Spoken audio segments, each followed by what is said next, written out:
Dr.SUNIL Pandya, Dr.M.V.L.Supe, Dr. D.R.SUPE,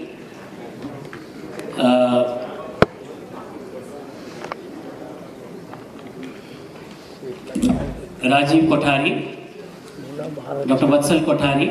So we begin the very distinguished speakers are here on the dais. A lot of people, so many of them have 40 years association, 50 years association with Manu Bhai. Welcome Dr. D.R.SUPE, Rajiv Kothari.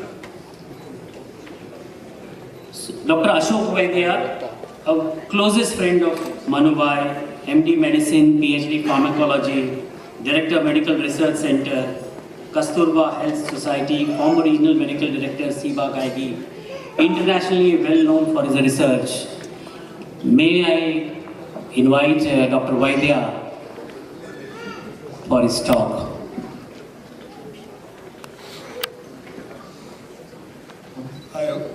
I hope you don't mind your just sitting, okay? No.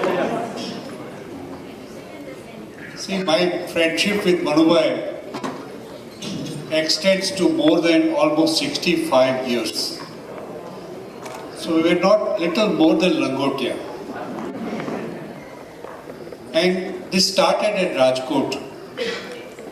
And it was such a close association that sometimes in our activities, in our views, in our research, Ashok Manu became like a couple rather than Ashok Rama as a couple in research. And there is such an immense nostalgia, particularly listening to Manu just now, and the moments we have shared in life are so rich. And I really sometimes get moved by emotions, but I know that how Manu was a mystic and how he taught us that death is never finality.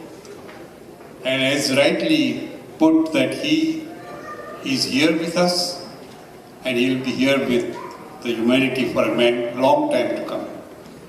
I've already shared my thoughts in the book which is going to be released, so I'm not going to repeat what I have to say in terms of our close association in work, in thinking, in reading the great masters, in enjoying the best of art and music, culture. But I would like to share today something which is even unknown to some of the close ones of Manu Bhai, particularly the students, because I have a habit of saving letters and also saving photographs. Just some time back only I sent to a close friend, that is Jyotimesh niece Aruna Desai, a letter she had written to me 30-40 years back. And she was very moved by it. I think this kind of sharing is disappearing in the times of email, Twitter, Facebook. The joy of expression is vanishing. And just now, I enjoy this more because I am collating and planning to publish letters of Makarand Bhai Dave, my Mama Makarand Dave, which he wrote to me and Rama when we were in US. So I was just looking at all the letters of Manu Bhai. And I felt that it is time that we also collect his letters and publish his letters thoroughly. I assign one more great responsibility to you. I'll pass on to letters to you, but I would like to share what he expressed in these letters. And this was around the time where we were hardly 28, 29 years old, struggling in life or even maybe younger. And Rama and I had barely reached Yale University for our postdoctoral work. And Batuk's letters, Jayant Bhai's letters, these letters were keeping us away from the homesickness. And Manu's letter and Jyoti's letters were really so soothing that I would like to quote one of his letters written on 27th September 1967. I quote, "Sitting in a small chair in the balcony of our bedroom and seeing and hearing the rain." Listen to the words, seeing and hearing the rain. It's a note that almost reads like J. Krishnamurti. Anything you read of Krishnamurti starts with the beauty of the nature. And Manu's several letters started with what the surroundings were, so that we shared the atmosphere that he had. So he says that Manu was sharply perceptive of the nature, the sunsets, the flowers, the chirping of birds. Had he not taken to science, I think the world would have got an outstanding poet as a Nobel Prize winner. This imagination is what carried him across the barriers of modern medical paradigms. And I was very keen that Manu Jyoti, Jayant Meena and Batuk Gandhi, today's Batuk's wife, Bindu is also with us here, all the way from Canada, that we all would gather at New Haven and celebrate our youthful days back again at Yale University or nearby New England. And I was so keen because I felt that not Manu deserved Yale or Cambridge or Harvard or Oxford. Harvard, Oxford or Cambridge deserved Manu Kothari.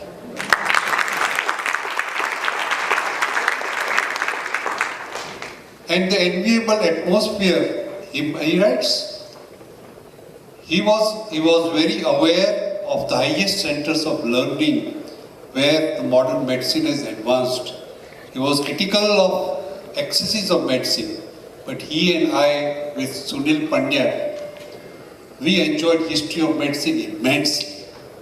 And so he writes, I quote, "The enviable atmosphere you enjoy at Yale innervates us to explore our own fate and tempts us to cross the Atlantic." Look how he was even coming to across is crossing the Atlantic. In the quote I am citing, there is a quintessential Manu. He wrote, and I quote again, "We concluded that it was better being a second-class citizen in the States than to be underpaid, overworked, and be treated like dirt by the official dump in India." This was the revolutionary fiery Manu which all your predecessors, deans, had to somehow accommodate with. So I feel that he wanted to come there, and he says, and this is all medical practitioners and consultants will understand very much, that he says that it was better not to practice at the mercy of a few GPs.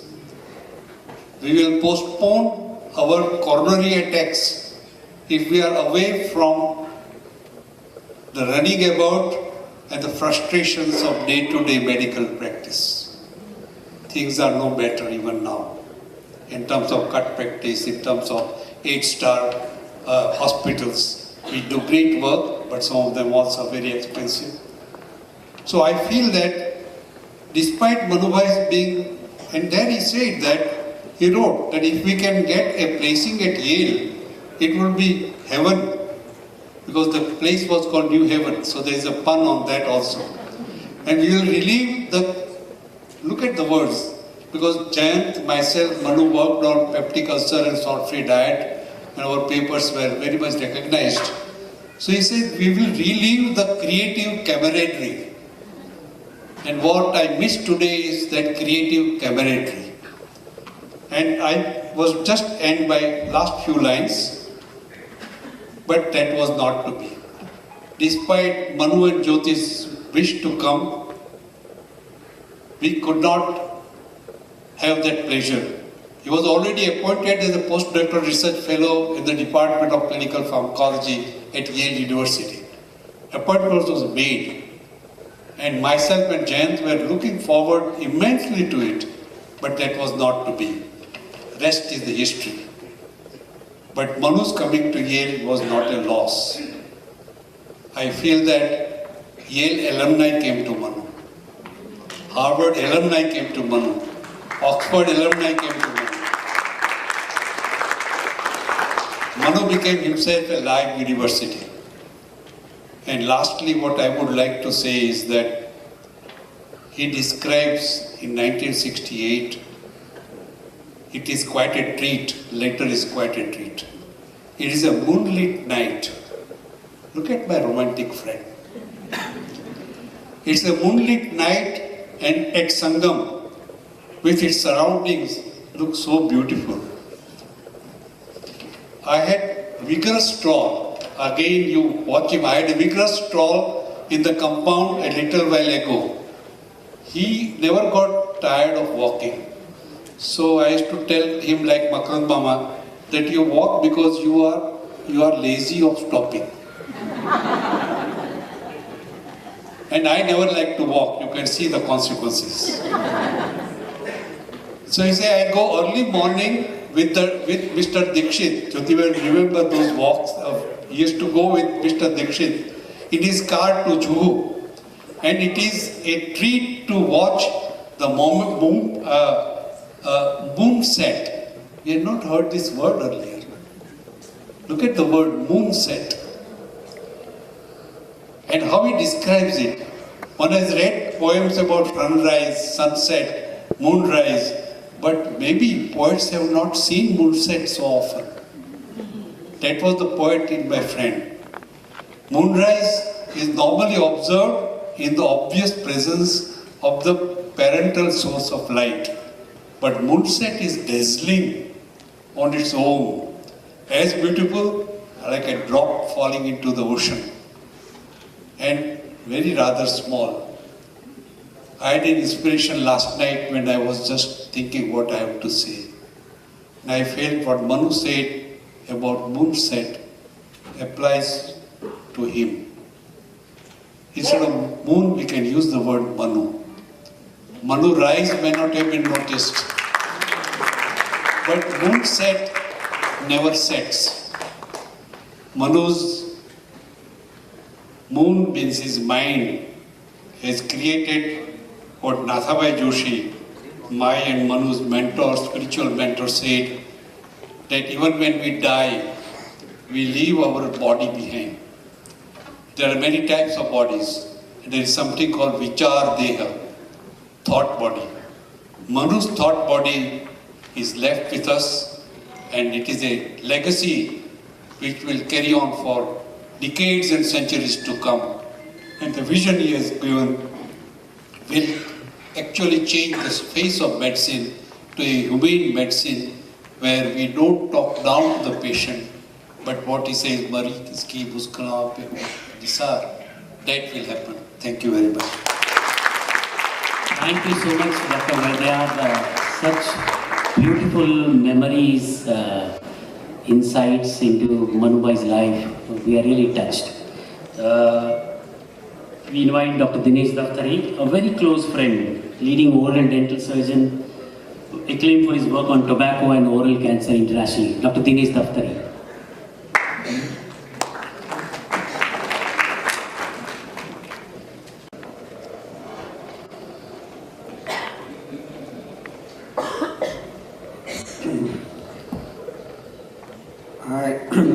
I'm very happy here to be speaking on this occasion on Manubhai. The trend of the morning conversations, morning presentation, everything comes around that wish Manubhai were here. Now there's a fervent feeling in hearts of everybody, in minds of everybody. If Manubhai were here, how would you address from this podium? And as I've known him for more than 50 years plus, I think he first would have said, Anando, say it. He would like everybody to smile, laugh and carry on. That's how he would treat me at least, and he treated most of us.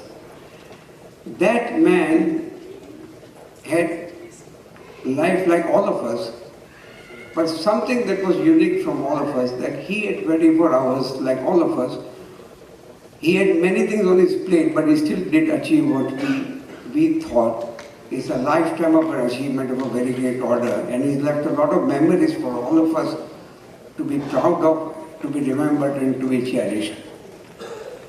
One thing I've realized with Manu Bhai, the long association, that he touched the heart of almost everybody.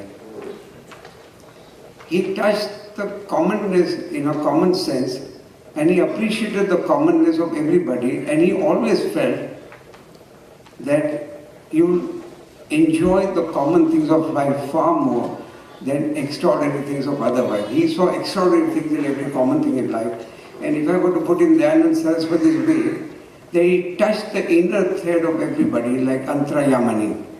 He touched each one of us in a different manner. With Manu Bhai, what I can feel that he had the most courteous man. He had the most common courtesy of returning the call, remembering you when you want to be remembered. The man never was in a hurry, but still he could accomplish everything he wanted to do. The thing that I said the other day, he never procrastinated. Whatever needed to be done, he did it immediately. When I was reading his biography, his book on his father, Satyana Satvaro, he begins with one of the sentences, is Asamanya Manasni, Samanya Manasni Asamanya Katha. This is what exactly Manu Bhai was. And in his book, he is saying that he was asked by one of his doctor friends, what has your father left you?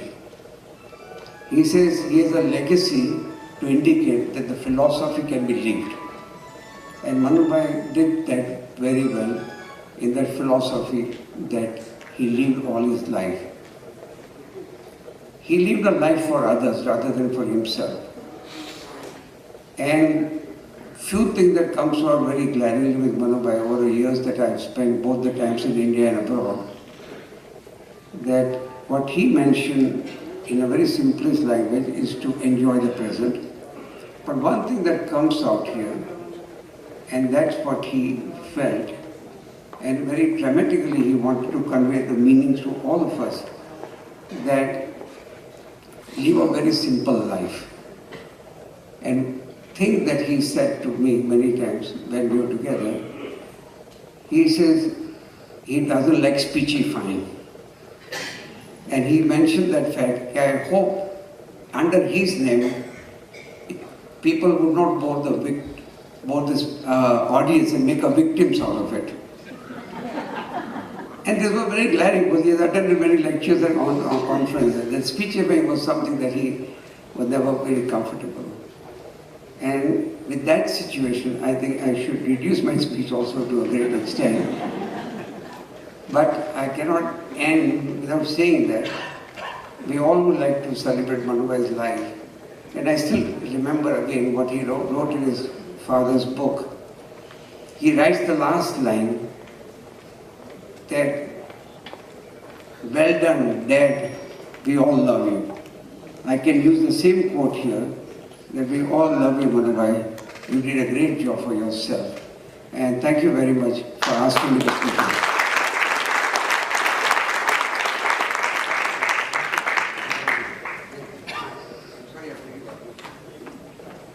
Dr. Dinesh Daftari has to attend to something, so he has to leave.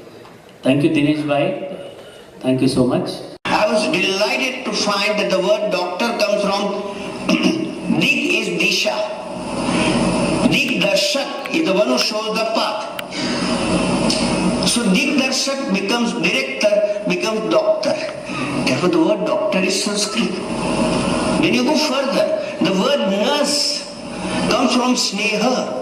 Sneha, nourishment, nurture, nurse. Therefore the very profession of nursing is rooted in love. The very profession of medicine, let me tell you, should be rooted in love. I was at the instance of Swami Ranganathananji, we were in Calcutta, and we had a big meeting on doctor-patient relationship. And the question came, why should I love my patient? Why should I love my patient? Why?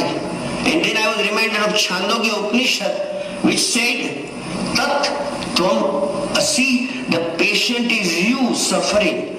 And therefore, if you love yourself, the first thing that you must do is to love your patient. Mariz means a patient. Mariz ki muskarahaton pe ho nisar. Mariz ka dard mil sake to le udhar. Mariz ke vaste ho tere dil mein pyar. Doctor isi ka naam hai.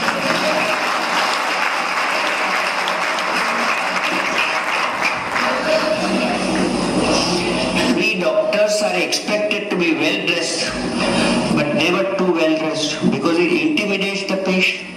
There is a conversation in New Museum of Medicine where a patient tells the doctor, Doctor, I am afraid of you because you are too well dressed for me. So we are supposed to be voluntarily poor. माना doctor देखने में फकीर है, फिर भी यारो दिल के वो अमीर है. माना डॉक्टर देखने में फकीर है, फिर भी यारो दिल के वो अमीर है. मिटे मरीज के लिए वो जिंदगी, करे मरीज के लिए वो बंदगी. किसी को हो न हो हमें एतबार, डॉक्टर इसी का नाम है. A patient comes to us not by walking, not in car, not on cycle, but on a path of faith. A patient has faith. Faith. रिश्ता है मरीज के एतबार का, जिंदा है तबीब से नाम प्यार का. You know one thing I tell you, somebody in distress, look at the person as your own, and if love is dripping from your eyes, much of the patient's illness is likely to be mitigated. We must look at the patient. It's I who am suffering. It's I. It's incidentally. In fact, in Quran it is said that before a doctor goes to a patient, he must thank the God that but for your mathematics, I could be there and the patient could be here. Please remember.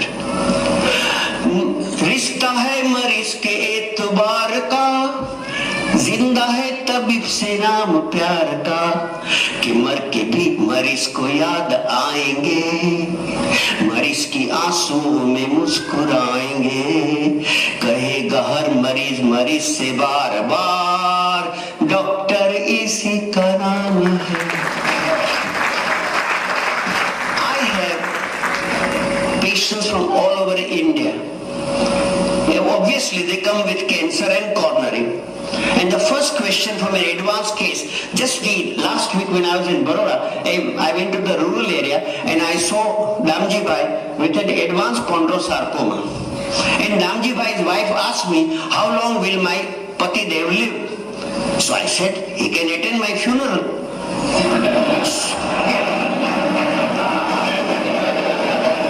So વાત કરો છો સાહેબ, મેં કીધું કે મણીબેન મરવા માટે કારણ ન હોય. Time controls death. Disease does not produce death. Even in Gita, Lord Krishna says, Kalosmi lokakshaya krutta pravruddha. He did not say rogosmi kruttakshaya. Most of us don't realize that with each breath I first inspire, then I expire. Doctors in this house will agree. Dr. Parikh will agree. I just now expired. I continue to talk to you because the next breath has come. I have a cutting, Jayashree from Calcutta. One Dr. Banerjee was talking on how to prevent heart attack and he collapsed and died. Most of us have an illusion that we take breath. Personally, I feel for a good life to realize the kshanabhangurta of this body is the most important philosophical stake you can take, because I don't like to get angry because I don't know whether the next breath I will be there or not. And Robert Louis Stevenson in East Triplex, he writes life is briefer than the flicker of a matchstick. Life is briefer than the flicker of a mist. Abhi tha, abhi gaya. And look at Sanskrit dictionary. The word deha comes from Dahan Yogya iti deha. You can confirm it in a dictionary. Dahan Yogya iti deha. Dafan Yogya iti deha. And the word sharira comes from kshate iti kshariram. This is in Raghuvans. One that ages every moment is sharira. And significantly, Ashwarya Rai is abbreviated as nothing but ash and rak, which is her destiny. And therefore, a country which realizes that this body is supposed to grade does not go after beauty parlors. We are creating a nation of neurotic people. Kala idhar, gora idhar. Tragedy. We don't meet the person, we meet the dye. So I sometimes say that people who are worried about their grey hair have to dye every day. Now let's consider a typical checkup center in Ahmedabad and Bombay, London and America. A magical place where a person walks in and a patient walks out. What is a checkup clinic? Checkup clinic is to hold somebody and say, don't think you are well, you are ill. Because my investigation has shown that you're supposed to be ill. Right? Now, I have a cartoon from Science Digest. Here is the patient, here is the doctor. He opens the file. This light can be put up. He opens the file. And he says, Arey, from my report you should be dead. I'm surprised. Arey yaar, tu abhi tak jinda hai. Now this is the emphasis we put on an investigation. Forgetting one fact, the word investigation has come from vestige. Asian is a suffix. Investigation means vestige. Vestige means trace. Trace means hardly anything. Therefore, when patients come to me with a large file, I tell them, tasveer teri dil mera bahla na sakegi, you know? And you will be amazed. 76% of diagnosis can be clinched by just listening to the patient, realizing that the patient is superior to the doctor. In the first paragraph in our death book says, patients are our only teachers. So some of my postgraduates said, sir, how can patient teach you? I said, patient is superior to in terms of knowledge. Because patient has experience of illness, you only have knowledge of illness. Who is superior? Death is a function of time. Death is so precise, it gives a name for 5-star hospitals. That's why death is called Yamaraj, which is shortening of Niyamraj. So we come back to Sloan Kettering. There is a big scientific scandal about which we need not talk. Scandal, all right. Then the director says, Manu, you are right about cancer. But now we are so politically and commercially involved that we have no courage to tell the public what is the truth. Cancer does not have any known chemical agent working against it. Cancer remains silent in the body for 10 to 15 years after it starts. Therefore, early diagnosis of cancer is the greatest lie we medical men have spoken. And finally, cancer does not kill. Therefore, question is, does cancer have any treatment? And clearly, cancer can't have any treatment because cancer is a part of a personality. Prakriti cannot have osad. Till today, cancer cannot be cured because when you remove the cancer, the next normal cell turns cancerous. There is no known anti-cancer drug because Karnowski of Sloan Kettering Institute is on record as saying that agents known to cause cancer in animals should be used against cancer in men. Ladies and gentlemen, till today there is not a single drug. Only thing is, the 5 paisa poison on the emotional ground of cancer is sold for 5,000 to 50,000 rupees. It is the biggest business today, but let me tell you, there is no trouble. Do not trouble unless trouble troubles you. And trouble your trouble only to the extent that it troubles you. If you appreciate that any one of us can have cancer, if appreciate that by the time you detect the cancer on a scan, it is in your body for 10 to 15 years. If it is in your body for 10 to 15 years when you detect it, it can be in your body for another 10 to 15 years after you detect it. And therefore cancer can be befriended. And if cancer can be befriended, you can win it over. When you can win it over, you need not treat it. First thing is, no treatment remains still the best treatment. Secondly, whatever treatment gives is no treatment but palliation. Cancer has no cause, not at all. Mark Twain, when he was 70 and bursting with health, he was asked, what is the secret of his vitality? He said, I have made two simple rules in my life. I never smoke when I am asleep. And I never drink when I am alone, and by and large I am in good company. And therefore one of the commonest tablet which I prescribe to all my patients is KPM. Khao piyo and maja karo. Therefore a person who gets cancer is not a bichara. A person who gets cancer is a social service member who is taking upon himself bearing the cross for others like Jesus Christ, or like Lord Shiva after Samudra Manthan was done. He drank the poison so that you don't have to drink it, and we called it Nilkant. If hair can grey, eyes can develop a cataract, cells can age to develop cancer, coronary arteries with age can develop a block. So you call it coronary artery disease. Now we have three funny situations. Arteries which are plumb normal can end up in heart attack. In arteries which are advanced block, the person can lose up to 80 years of age. We have not been able to connect coronary blockage with heart disease. We have not. Nature does bypasses on its own. If your heart is working well, you may have multiple blockage. There is no need to tamper with the blockage and say my coronaries are clogged. And if you do bypass or if you do angioplasty, you dislodge the garbage.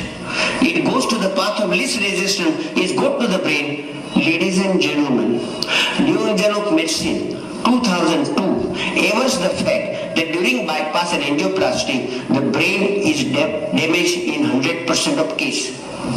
That till today, bypass angiography, angioplasty and stent, unfortunately, do not have any scientific validity. None. There is no drug which we can safely prescribe, none. And in the very first chapter by Louis Thomas, he owns up that modern medicine knows next to nothing about cancer, coronary, high blood pressure, stroke, diabetes, arthritis, peptic ulcer and depression. Many of you must be under treatment for high blood pressure. I have only one question. Who gave you 120 upon 80? Who gave you 120 upon 80? Who gave you? It is not what you eat, but how you eat. It's not what you eat, but with what gratefulness, thanking God you eat. It's not what you eat, but how much you need. And we Gujus should take lead in avoiding 101 items in a marriage party. Because an average Gujarati can't digest more than 4 puris and a little bhaji. If you are suffering from money, for heaven's sake, don't squander it on food which is going to upset everybody's stomach after marriage. Stroke does not kill. If I die just now, you will declare as a heart attack. I did not get heart attack and I died. Because I was to die, I got heart attack. This is most important. The question is, do I own the Mercedes or the Mercedes owns me? If somebody scratches the Mercedes, your sleep is lost. If you die, nothing happens to Mercedes, so who is the boss? Look at Kabir's Kalpana.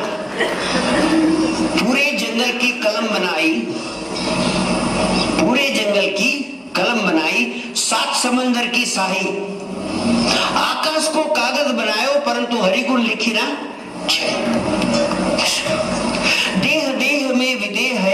साहेब सुकृत स्वरूप त्रिलोक में rummy रहा जाके रंग अनुरूप.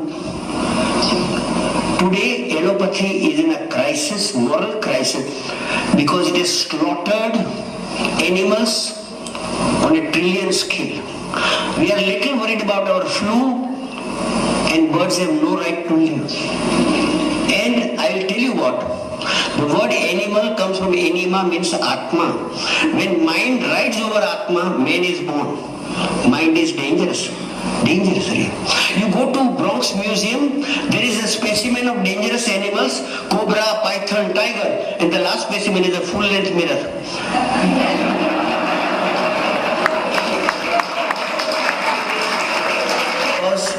Lord Byron, when he buried his dog, has given a tribute to his dog, which I would love to earn. Here lies Motsma. He had beauty without vanity, strength without arrogance, courage without insolence, and all the virtues of man without his vices. No disease comes without wisdom. No disease comes with ill intention. No disease is separate from you. Every disease is nothing but you. Your grey hair is you. Your cataract is you. Your cancer is you. Your coronary is you. Your arthritis is you. It's you, nothing else. Is it right? Therefore, do not dissociate yourself. And the day you see goodness in your disease, you will have forgiven your disease and befriended your disease. Cancer is God itself. Cancer is Lord Shiva. Therefore, don't curse your cancer. I tell you what, we don't see God. Swami Anandayanandji went to Badrinath in 1930. And an old blind man of 75 was trying to go up. At that time, you had to walk 10 kilometers. Brought him back, but then asked him, when you could not see, why did you come here?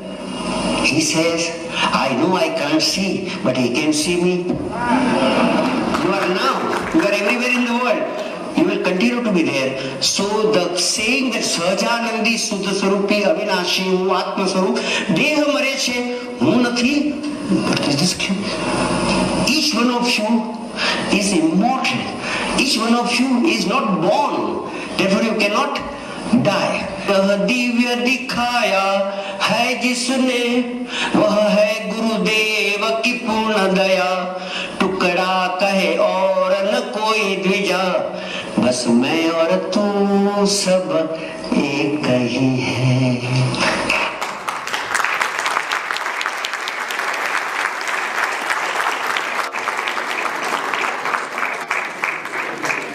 How do we thank this man? What immensity, what profundity, what simplicity, what intuition, what wisdom. No awards are enough for this man. We move ahead. We'll have 3 songs. We invite Anand Bhai again. Anand Bhai. The music people have taken a break. They all need to come here. So, Rajiv, can you help us to get the musicians back here?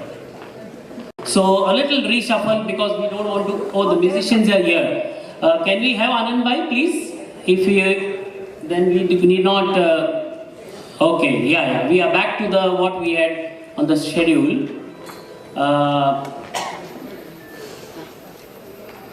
So we invite Anand Bhai for the song. This song was very dear to whole Kothari family. Manu Bhai's mother is saying goodbye. You know, and Manu to ek geet gaish. And so Manu Bhai sang, and then the mother said goodbye. So let us listen to this song.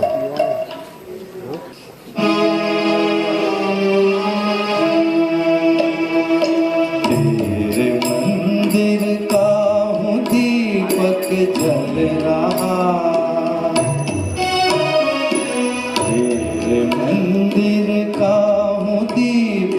जल रहा, आग जीवन में मैं भर कर चल रहा, जल रहा।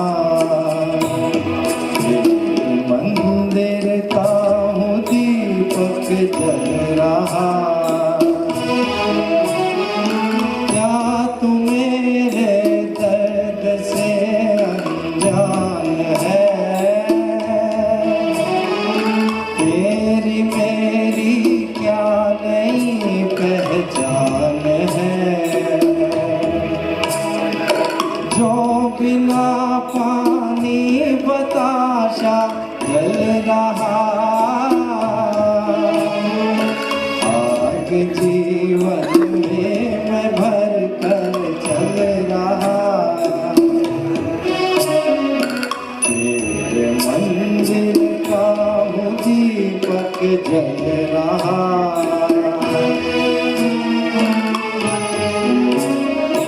एक झलक मुझको दिखा दे सावरे, सावरे, मुझको ले चल तू कदम की छावरे, छावरे। और चलिया, और चलिया, क्यों मुझे तू छल रहा, आग जीवन में मैं भर कर चल रहा,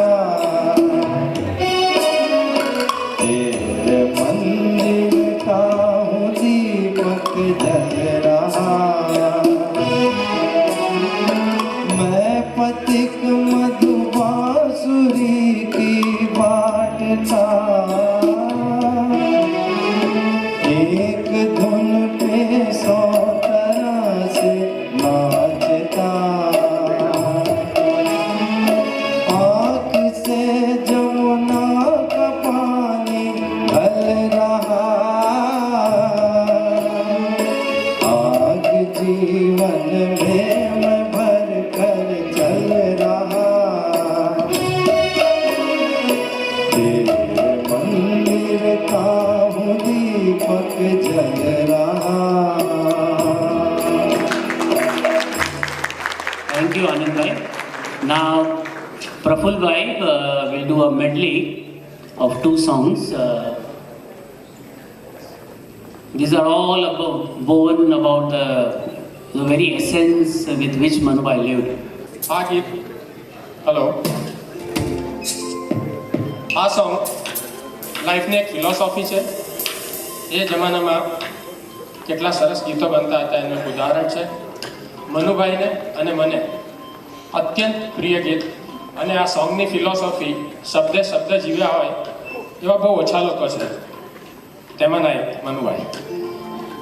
અને મેં કીધું તેમ એ ખાલી ગીતો નહોતા માણતા, એના લિરિક્સ, એમને જે ગમતા ગીતો હતા એમના શબ્દો બહુ જ ઇમ્પોર્ટન્ટ હતા.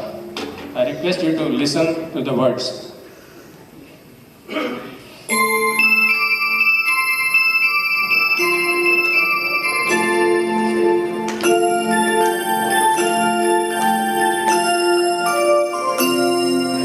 मैं जिंदगी का साथ निभाता चला गया,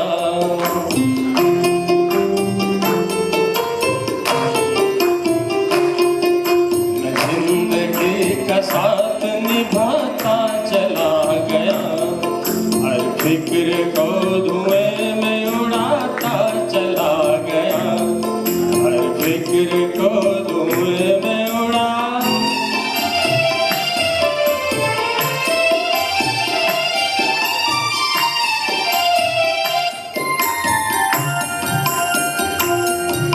बर्बादियों का शौक मनाना फजूल था,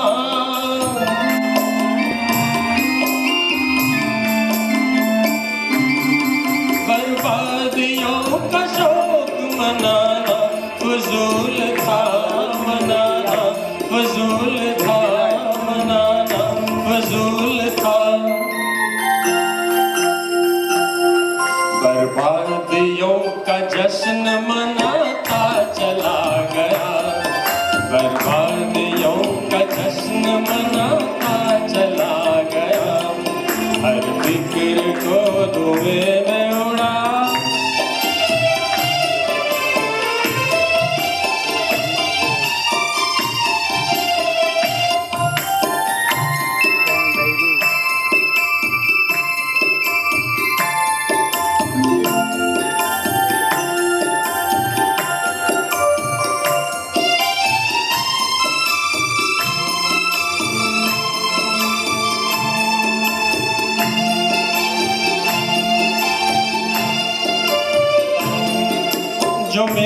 गया उसी को मुकद्दर समझ लिया।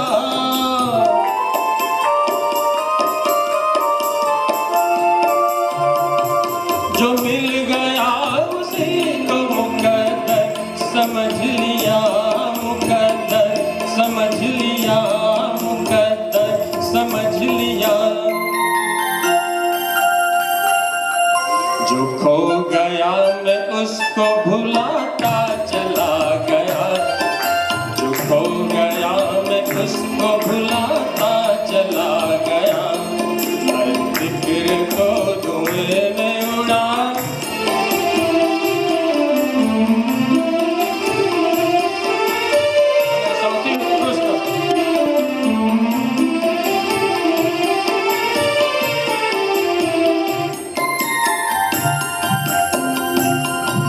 गम और खुशी में फर्क न महसूस हो जहाँ।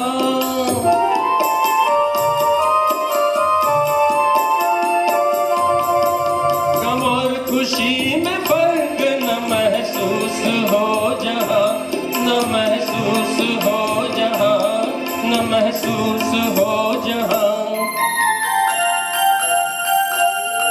वो दिल को उस मकाम पे लाता चला गया, मैं दिल को उस मकाम पे लाता चला गया।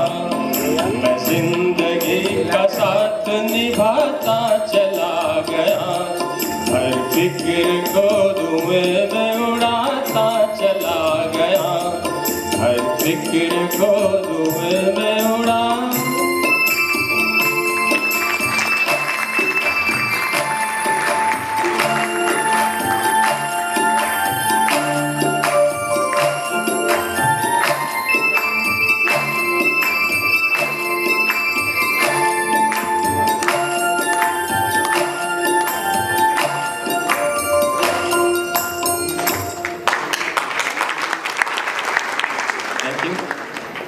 અને બીજું એક આ જ ગીત જેને અગેન તમે જીવન મંત્ર ગણી શકો, મનુભાઈ અને એમની ફિલોસોફીમાં માનનારા લોકોનું.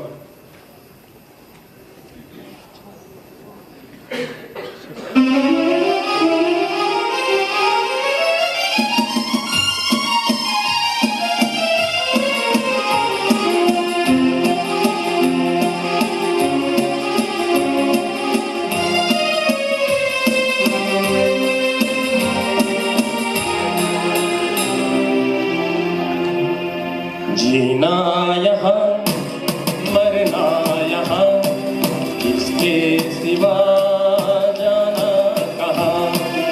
जीना यहाँ मरना यहाँ, किसके सिवा जाना कहाँ। जी चाहे जब हमको आवाज दो, हम हैं वहीं, हम थे जहाँ,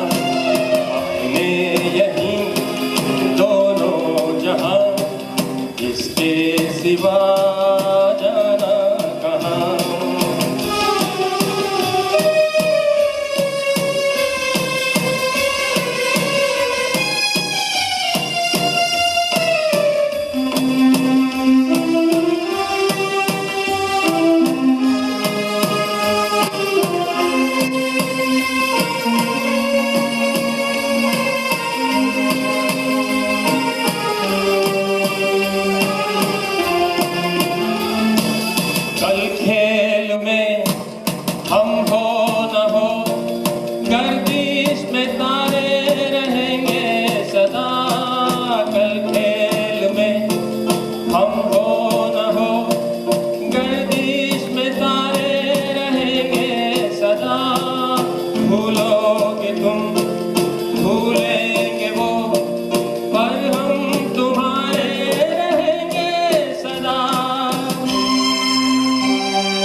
रहेंगे यहीं अपने निशान, इसके सिवा जाना कहाँ।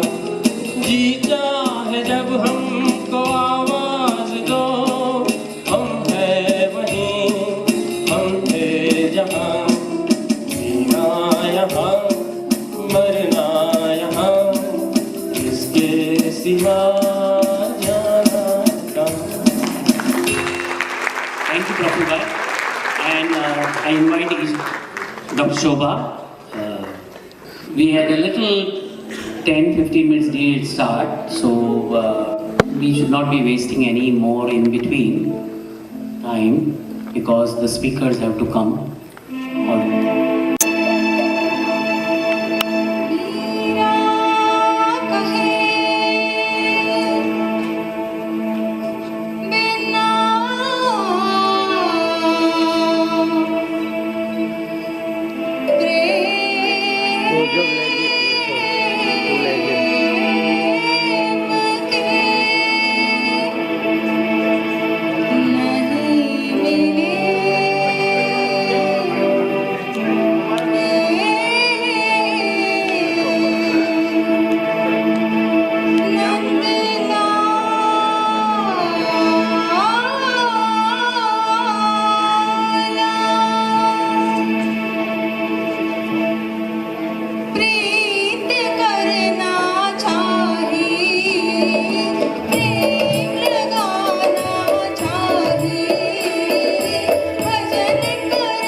Thank you, Dr. Shobha.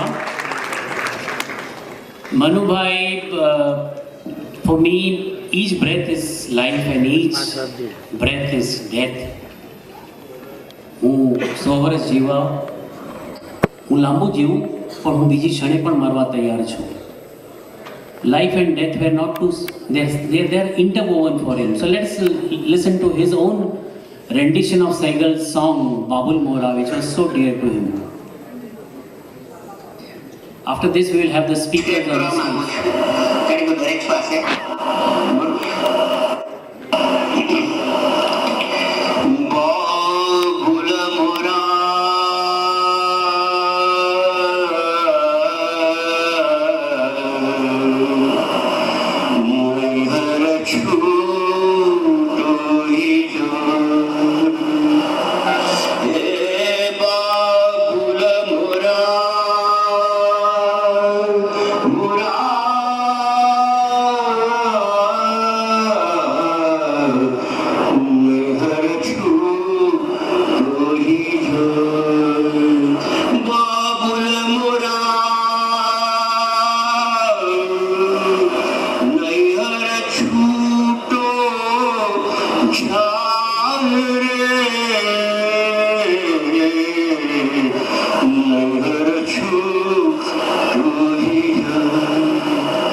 આપણે ગુજરી ગયા એટલે અશ્વિનભાઈ છે, પ્રકાશભાઈ છે, ઉમેશ છે, દીપકભાઈ છે, મારી પેલી સુપર ઠાકરી ત્યારે ગઈ ચાર કહારે મિલે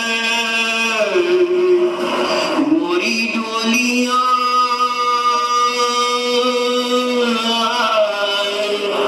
સજાવે તો ત્યારે સાલ મુસ્કો થોડા ફૂલ ચાર કહારે મિલે મોરી મોરી ડોલિયા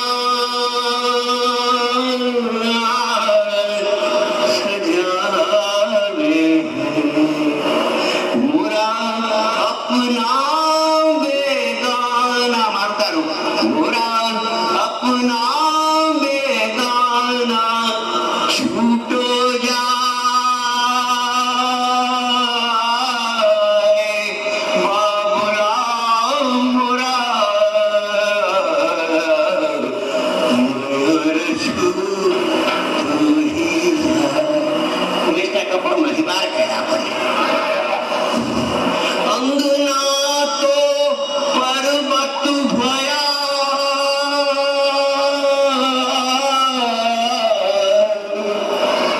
ઓર ઢેરી બોલો ઢેરી ભઈ વિદે અંગના તો પર્વત ભયા ઓર ઢેરી ભઈ વિદે લે બાબુલ ઘર આપનો સરે લઈ લે બાબુલ ઘર આપનો મેં ચલી પિયા કે આત્મા મેં ચલી પિયા કે Babul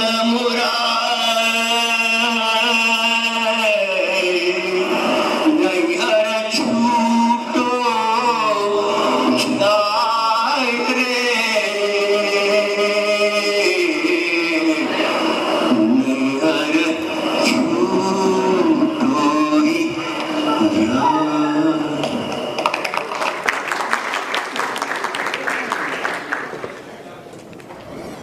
Dr. Sunil Pandya, Dr. DR.SUPE, Dr. Dinesh.Kothari,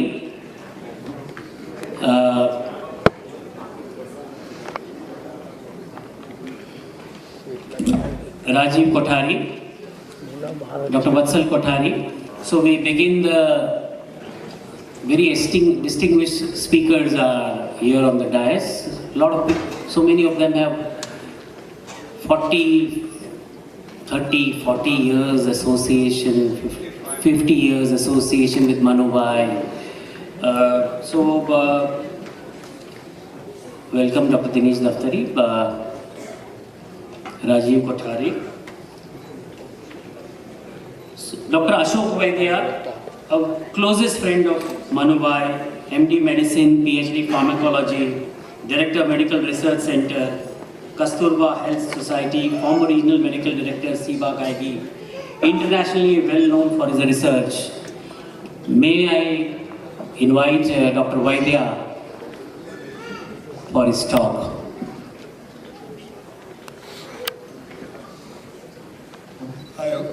I hope you don't mind your just sitting, okay? See, my friendship with Manubhai extends to more than almost 65 years. So we were not little more than Langotia. And this started at Rajkot. And it was such a close association that sometimes in our activities, in our views, in our research, Ashok Manu became like a couple rather than Ashok Rama as a couple in research. And there is such an immense nostalgia, particularly listening to Manu just now, and the moments we have shared in life are so rich. And I really sometimes get moved by emotions, but I know that how Manu was a mystic and how he taught us that death is never finality. And as rightly put, that he is here with us and he will be here with the humanity for a long time to come. I've already shared my thoughts in the book which is going to be released, so I'm not going to repeat what I have to say in terms of our close association in work, in thinking, in reading the great masters, in enjoying the best of art and music, culture. But I would like to share today something which is even unknown to some of the close ones of Manu Bhai, particularly the students, because I have a habit of saving letters and also saving photographs. Just some time back only I sent to a close friend, that is Jyotimesh niece Aruna Desai, a letter she had written to me 30-40 years back. And she was very moved by it.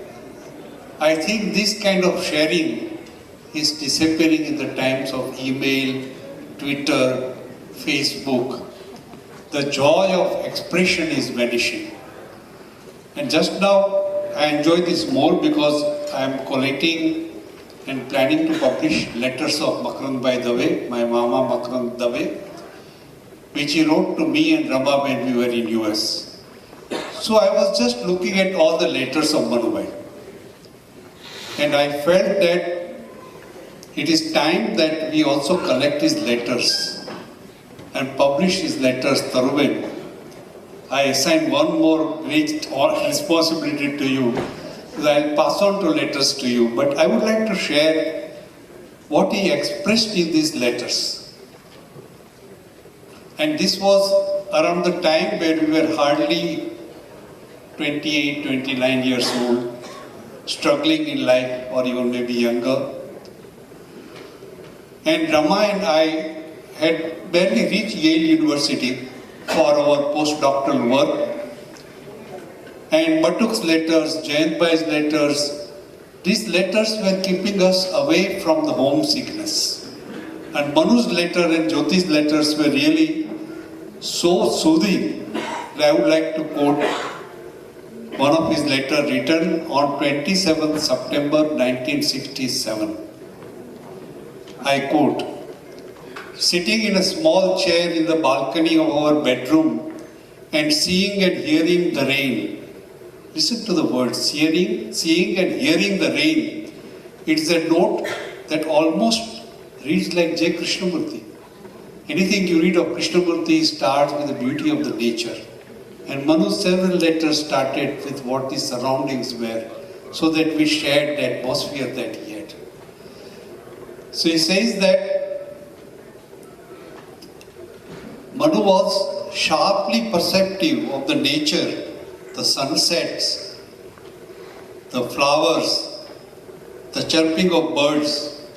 Had he not taken to science, I think the world would have got an outstanding poet as a Nobel Prize winner. This imagination is what carried him across the barriers of modern medical paradigms.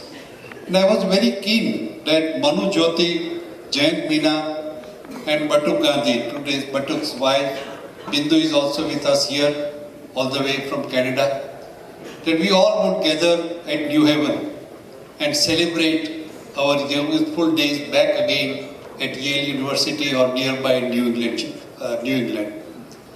And I was so keen because I felt that not Manu deserved Yale or Cambridge or Harvard or Oxford. Harvard, Oxford or Cambridge deserved Manu Kothari.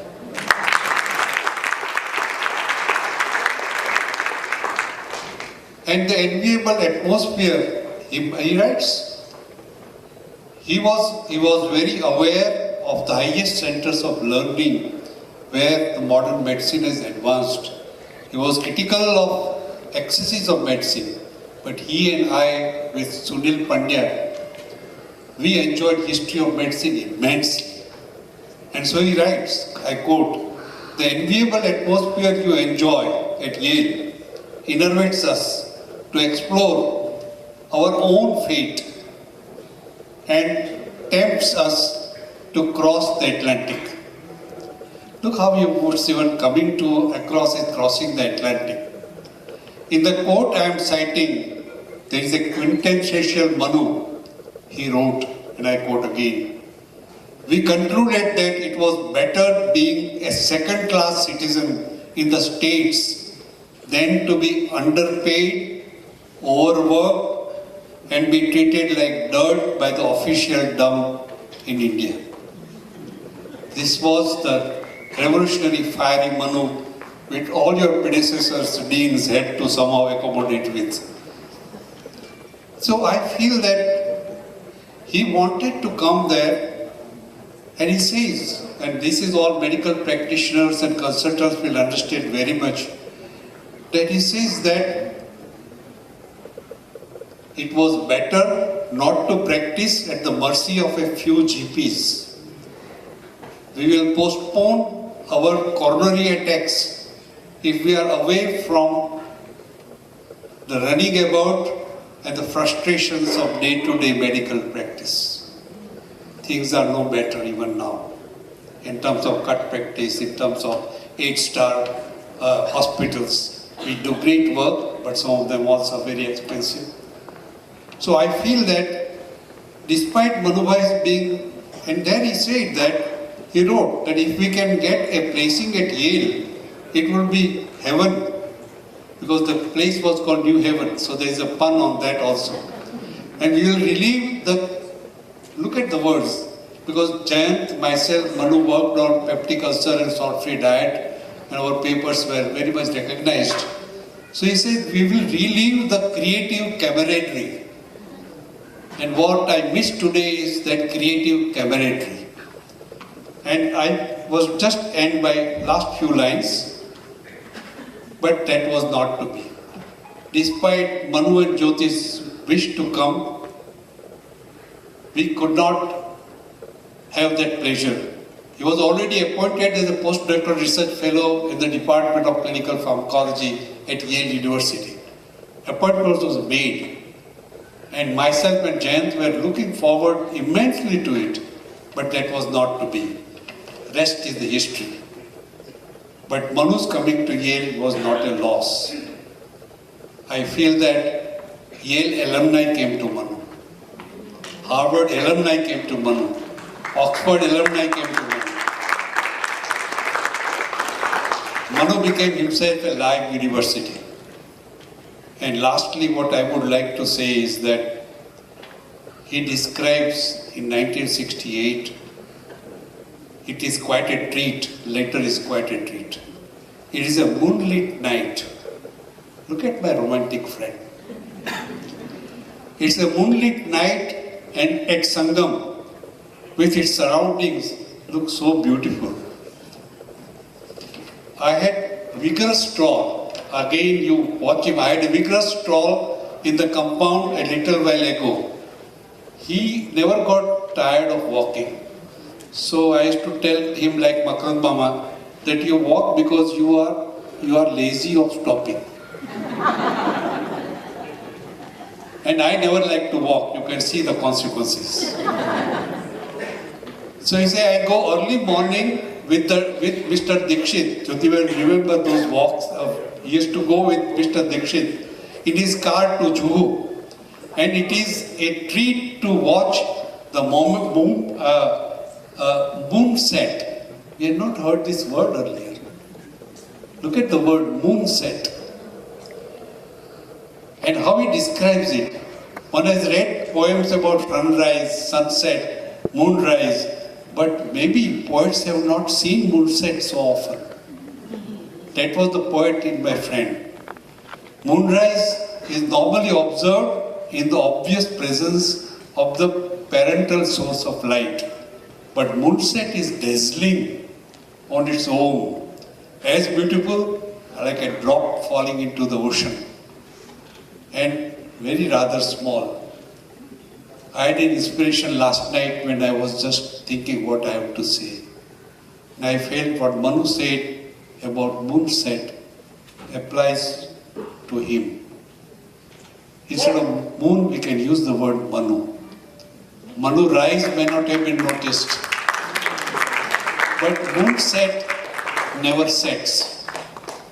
Manu's moon means his mind has created what Nathabai Joshi, my and Manu's mentor, spiritual mentor, said that even when we die, we leave our body behind. There are many types of bodies. There is something called Vichar Deha, thought body. Manu's thought body is left with us, and it is a legacy which will carry on for decades and centuries to come. And the vision he has given will actually change the face of medicine to a humane medicine where we don't talk down to the patient, but what he says, Mari kiski muskana pe disar, that will happen. Thank you very much. Thank you so much, Dr. Vaidya. Such beautiful memories, insights into Manubhai's life. We are really touched. We invite Dr. Dinesh Kothari, a very close friend, leading oral and dental surgeon, acclaimed for his work on tobacco and oral cancer internationally. Dr. Dinesh Kothari.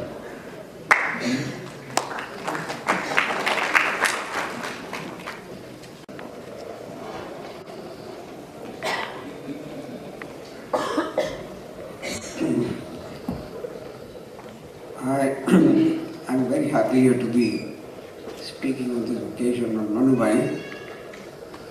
The trend of the morning conversations, morning presentation, everything comes around that wish Manubhai were here. Now there's a fervent feeling in hearts of everybody, in minds of everybody.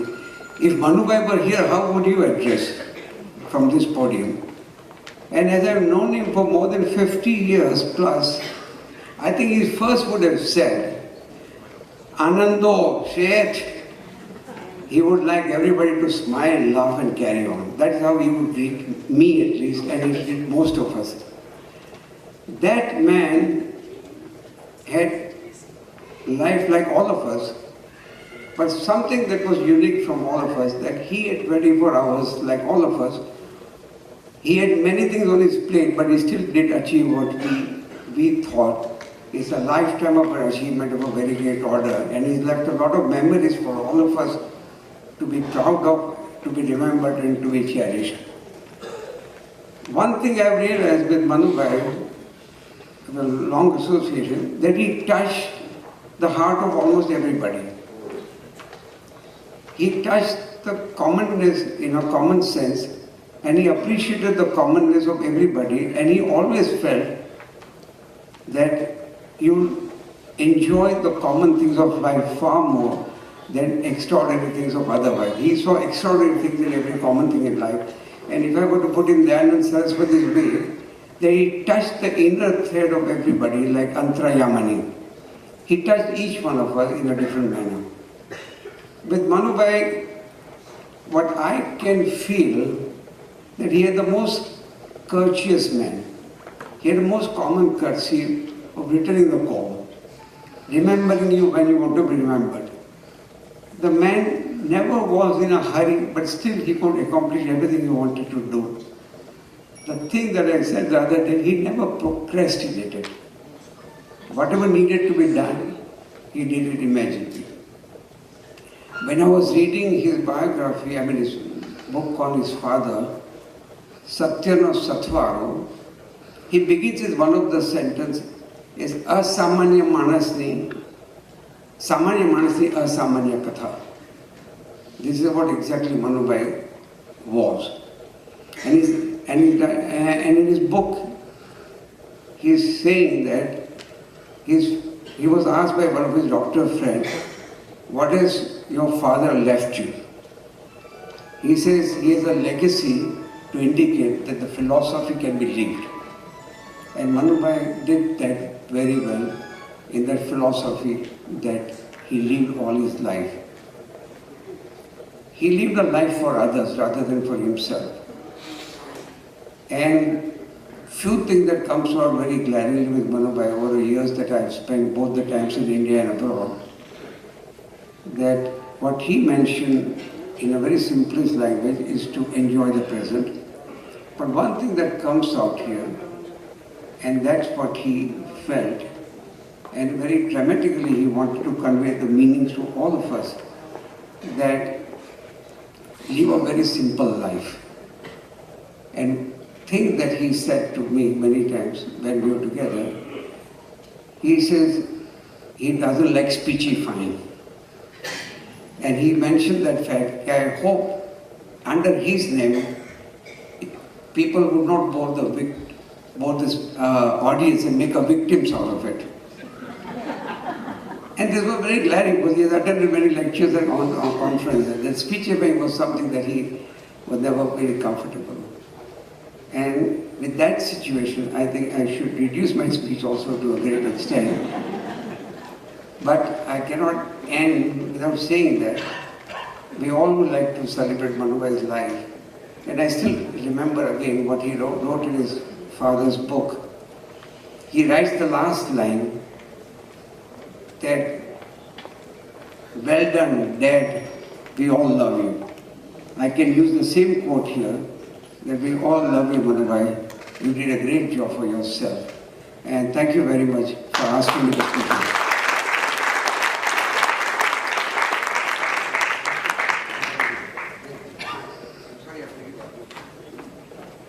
Dr. Dinesh Daftari has to attend to something, so he has to leave. Thank you, Dinesh Bhai. Thank you so much. Dr. Sunil Pandya, close friend, ex-professor, head neurosurgery, KEM, father of medical ethics, history of medicine, still lending a great hand to all that Manubhai lived and for all the manuscripts. Dr. Sunil Pandya, sir.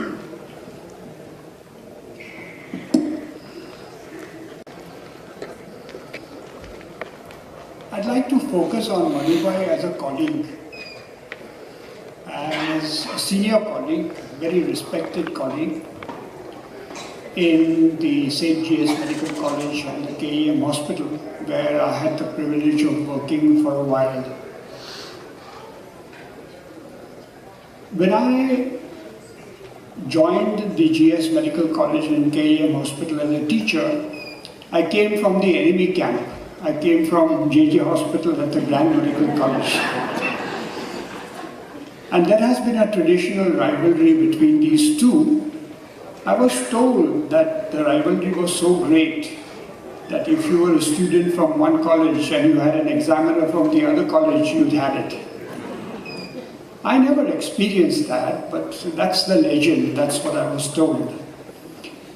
So when I joined the G.S.MEDICAL College and the KEM Hospital as a teacher, I was a little bit apprehensive, but that apprehension was very soon abolished because I had an ally in Manubhai who was an unfailing ally, and I had a great teacher and chief in Dr. Dastur who made me feel completely at home. So with these two gentlemen around, there was never any further problem as far as that anxiety went. We've seen a fair amount of Manubhai today on the slides and video, and we've heard a little bit about his life and work. We've learned quite a bit actually from what was presented here today. You would get the impression that Manubhai was carefree, that Manubhai never had any anxieties, and that Manubhai was never sad. That's not true. He had his own deep emotions, and there were times when he was agonized. He was very, very, very sad about what he saw around him. And because we shared an interest in medical ethics, there were many conversations that I had with him. I had the privilege of having with him, where he would unburden himself. And those conversations usually ended with him very emotionally asking, why? Why, Sunil? Why? Why is this happening? And usually that came at the end of a discussion where he had talked of doctors performing unnecessary operations, doctors charging huge fees, about doctors who carried out treatment on their patients which they would never have carried out or allowed to be carried out on themselves or their relatives. And he had encountered far too many patients who had been put to great misery by doctors. He had seen too many tragedies which had occurred because doctors misbehaved with their patients, because doctors tried to profit from illness, profit to an undesirable and unacceptable degree. And that is when he would say, why? Why are they doing this? And he would point out that the doctors who usually did this were not doctors who were poor. They were doctors who were rolling around in Mercedes-Benz, who had 6-bedroom flats, or probably had 6-bedroom flats in most of the major cities of India. And yet, they would behave in this manner with their patients and their families. They would impoverish the families. That's a repeated theme which Manubhai kept on talking, that in treating the patient, we are destroying the family. Is this medical treatment? This was a thought which he was to voice again and again and again, because he had seen with his own eyes families being destroyed by doctors. And that is when he would ask why. And I think he came to the conclusion that although he would try through his speeches, through his talks, through his discussions, and he was a very, very deeply wanted teacher and a speaker. He was invited all over India by a whole range of audiences, so he had ample opportunities to express his thoughts and his feelings. So he would try and change this pattern of behavior of doctors. But at the same time, he was realistic enough to realize that that may not be enough, that the change that he wanted may not occur. And this made him feel very sad. So we have seen one side of Manubhai there, and I'm now putting to you the other side, the side that felt very deeply, and felt very deeply for the poorest of patients.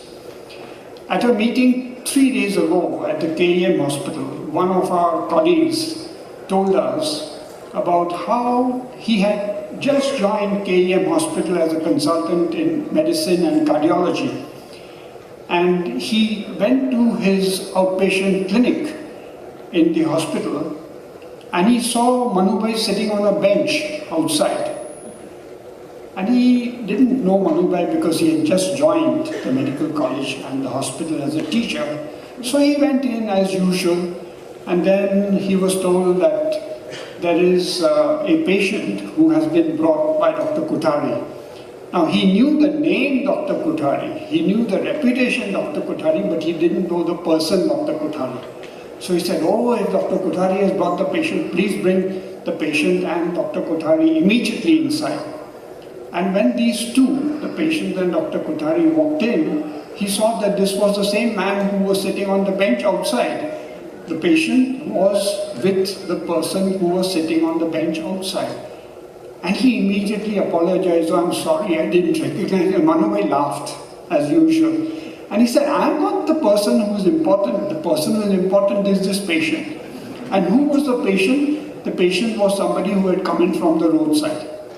And this person, having heard of Manubhai's reputation, had gone to Manubhai's office, and Manubhai had said, yes, of course, you need medical attention. And instead of sending him with a little chit and with a peon, he had taken the patient to the clinic. And since the doctor had not yet arrived, he sat patiently on the bench outside. It didn't trouble him that this professor, head of the Department of Anatomy, had to sit on a bench outside the outpatient clinic. And that was very characteristic of him. It was very, very characteristic of him to say, I'm sending a patient to you, just have a look at him, see what needs to be done. And you'd expect that the patient would come, but always the patient was accompanied by Manu Bhai. If for some reason he could not come, then he would request Dr. Lopa Mehta saying, please take this patient and get an opinion and advice. So that was his concern for the very poor. It was not something which he just talked about. It was something, as we have seen on so many other examples, he lived his philosophy. And that was something which was very interesting. One other experience, and I will end because it's now almost 1 o'clock. When I joined as a teacher in KEM hospital, I had already been infected by a virus. And that virus had been inserted into me by Dr. Ashok Vaidya. When I went to Dr. Ashok Vaidya before I joined medical college, because he's very well known to my uncle, my father's younger brother in Rajkot. So my uncle told me, before you join medical college, go and see Dr. Ashok Vaidya. And one of the things he told me was, read the history of medicine. And in particular, read a book which has been written by a physician who was born in Canada and later worked in America and finally went to Oxford as the Regius Professor, a man named Sir William Osler. And the book is called Equanimitas. Read that book. And starting with that book, learn about the history of medicine, because there is much that is inspiring, there is much that can be learned from there.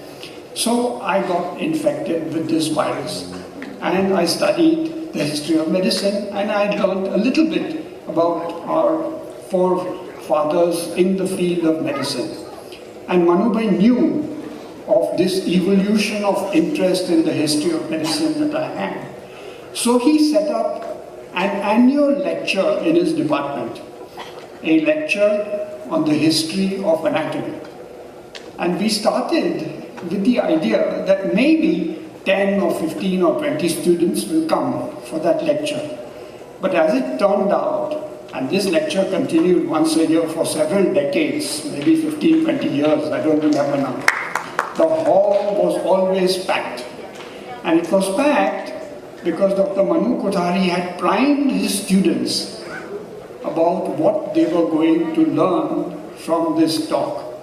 And so this was one of the great rewarding experiences that I had of discussing the history of anatomy with the students whilst they were studying anatomy. And he went to the extent of naming each and every room in the Department of Anatomy after a great medical figure.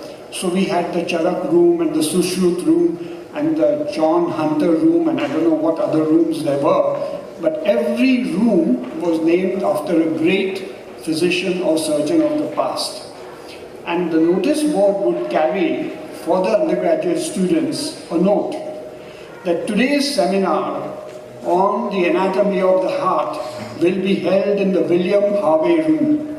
And so they would know who was William Harvey and what was that room and what was the talk. So these are some of the memories of Manu Bhai as a colleague. There are many more. I could probably talk for about an hour or more on that, but we are short of time and we have other eminent speakers, so thank you very much. Thank you so much, Dr. Pandya, for those lovely insights. I have to invite Major Deepak Rao, also on the stage. It's an honor. Deepak Rao. So now we invite Dr. D.R.SUPE. And I think that's very true what he said.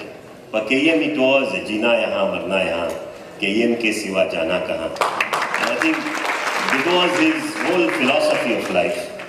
And with that, he really lived. So I'm sure I've spoken on many forums on Sir. But today, I'm going to only restrict myself to 3 questions. 1, what KEM gave to Dr. Manu? I think all of you know that he spent his more of awake time in KEM than at his home. He was there in the morning when we needed him. He was all the time there. He used to, I'm sure many of you must have seen him when you enter his room. He used to have his wooden kind of a platform with a small notebook, and he used to write there in his diary. This is where he's created many books which he really did. What probably I asked him once, sir, how did you really develop your expertise into language, your English? He said, yes, Avinash, when I entered this college, I was also from a non-English medium. I was from Gujarat. I was very poor in my language. But when I realized that, yes, this is where I'm going to communicate with the world, I took special efforts on this. And then he used to take us to his library. He used to show us, in this particular book, this is the way it has come. Whenever we have gone and asked him, sir, what does this mean? How do we go about this lecture? He had an answer for everything. I think he had expertise practically in all the fields, not only in anatomy, but he could develop this field into research, philosophy. He had his own theories. He argued those theories. So what KEM probably gave him is the fertile soil where he bloomed. He gave him the freedom of expression. It gave him something where he could really build upon in that atmosphere which was very serene, a lot of creativity, a lot of thoughts. And that's where he became like what we in Marathi we call Vatavruksha of KEM, under which all is that shadows we are all being really built. I think something which he had a tremendous potential, not only in anatomy, and when we have been in students, we used to go there and he used to have his apron. And probably there he used to really teach us the whole. I think I learned my whole peritoneum anatomy with his apron, and he really showed us how really everything is there. That kind of an love he had for KEM, and KEM gave all that probably to him. As I said, he just bloomed because KEM gave him the atmosphere and the opportunity. The next question I'm going to ask is what he gave to the KEM. He gave to the KEM, he was a pillar of KEM for so many years. 60 years, he was one of the pillars who really developed the whole culture of KEM. I think I remember I entered a medical school in 1974, and we used to listen to Sir's talks. For a person coming from many times from Marathi school, some of these classes were going above head. But we used to explain, we used to really get mesmerized with his oratory. We used to get mesmerized with his references, we used to get mesmerized with his quotes. And sometimes we used to just sit and listen to him. Many times the message was very clear, he used to really sometimes talk very philosophical, but he was the one which was not probably useful for any examination. But it was something which built the careers of people, which developed the professionalism in our people. He showed the attitude towards how do you behave with your patients. Secondly, I always thought that every student of medicine has to learn art and science of medicine. We all teach science emphatically. We have lectures and lectures, we have seminars, we have books. Art has to be always shown. And this is where I think Sir had a tremendous amount of contribution to development of professionalism in all the KEM students. Everywhere you go, probably somebody would really say, as Dr. Kothari rightly said, the way he used to really empathize with patients. Yesterday, Dilip said very nicely in 2 lines. He said, many of the physicians would go to a doctor and they would say, you have a disease, you treat like this, like this. If a patient comes to Dr. Kothari, he would never say, he says, you have a disease, let you and me together treat that disease. And he would really take that. He would accompany that patient in all good days, bad days, as he rightly said, Dr. Pandya. He would be there at 8 o'clock in our operation theatres with the patient, holding his hand, waiting till the patient is anesthetized, and then afterwards he would sit in his OT and then he would really chat till the time the patient is out. What a kind of a commitment. That's what he showed to all of us. He many sides, I think I never saw him cribbing. I'm sure he had little low moments sometimes.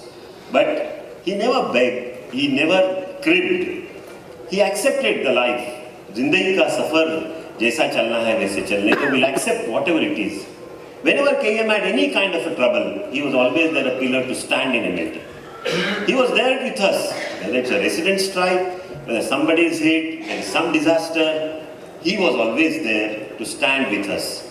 Whether it was Golden Jubilee, Platinum Jubilee, Silver Jubilee, I'm sure he was there, who really not only wrote books, he begged to people for making KM into a greater heights. And commitment to the KM institution was amazing, and I think I have just come to really pay my tributes for that KM commitment. Whenever we asked him and asked for everything, he probably gave us. He never said no to us, whether it was our bad moment. Sometimes I have done a good operation, I would go and tell him. Sometimes I have done some complication, he would really come and really tell me, oh, this is what it is, Avinash. No, next time you would do it that way. Now, this is something which was a GS icon, a friend and philosopher to many. And one good thing about him was, everybody in the audience, I'm sure, feels that Manubhai was very close to him. How can you have that kind of a feeling, create a feeling for everybody? Everybody had time for him. Everybody, when he went, he looked passionately, listened to them. He gave a proper advice. He kept a track of what is happening to that particular patient. I think this is something which is not so easy to do. I think we have to learn something this from sir. How to, in spite of all the busy schedules, in spite of all those articles, publications, research, reading, he had time for his people.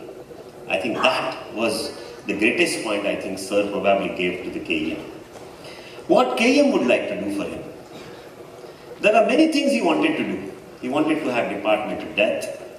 He wanted to have humanities. He wanted to do so many things, as I said, for the art of the whole medicine professionalism. Dr.M.V.L.Kothari, as he would call himself, life, thought and works deserve to be commemorated in a manner befitting his vision of the attributes to a true physician. This necessitates continuation of life's endeavors through a chair of medical humanities. So we have decided to develop or create a chair of medical humanities in the name of sir. I wish and pray our efforts of instituting Dr.M.V.L.Kothari Chair of Medical Humanities at our institution.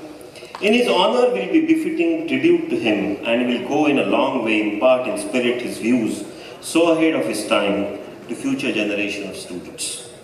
The chair will not only propagate philosophy and humanities in medicine, but will guide students and faculty in developing professionalism, ethics, communications, and history. I think that is what sir wanted, and I think we will strive for doing all this. Lastly, I would like to say, sir, we miss you. We need you every day. Come back, sir. Let's have an intellectual interaction. Let's listen to you, from you, the wisdom which flowed through your talk. Let's listen to you, Zahalat Spike. That was his word when he said, yes, this has to be done. Let us eat, dine together.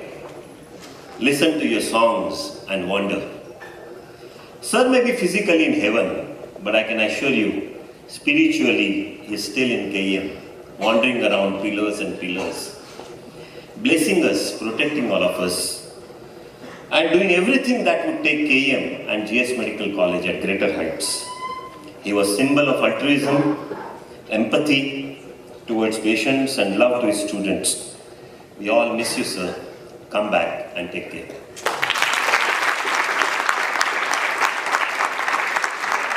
Thank you, Dr.SUPE, for those beautiful words.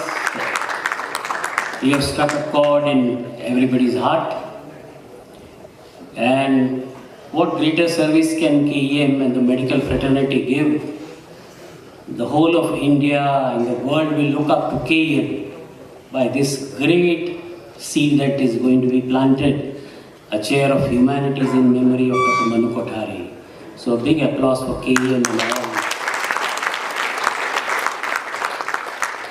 May I invite Major Deepak Rao, please? And I had my viva, anatomy viva. I was very angry because I was studying brain and the viva was on superior extremity. So I said, now I will have to dump this study of brain and go back to mugging superior extremity parts. That moment I happened to meet him. He was the HOD, head of department. And I spoke to him. Sir, आप इतना philosophy झाड़ते हो. अब मुझे एक बात बताइए कि मैं ब्रेन पढ़ रहा हूँ, दिल और दिमाग से ब्रेन पढ़ रहा हूँ. लेकिन मुझे कल सुपीरियर एक्सट्रीमिटी का एग्जाम देना है, तो मैं पास कैसे होऊंगा? और मैं क्या करूँ अभी, क्या पढ़ूँ? तो ही सेड, आप ब्रेन पढ़ो. फिर तो मैं फेल हो जाऊंगा. तो नहीं होगा. I went home and I adamantly read brain. The next day I was sitting in the viva and I was wondering what's going to happen. Dr. J.L. Shah was going to examine me and Manu Kothari walks in and he says, I will take the viva. And he sits in front of me and he asks me stupid questions. What is this? I said biceps. Very good. What is this? Tricep. Pass. So, very important lesson was learned, very important lesson. To study for the sake of knowledge and not for the sake of exams.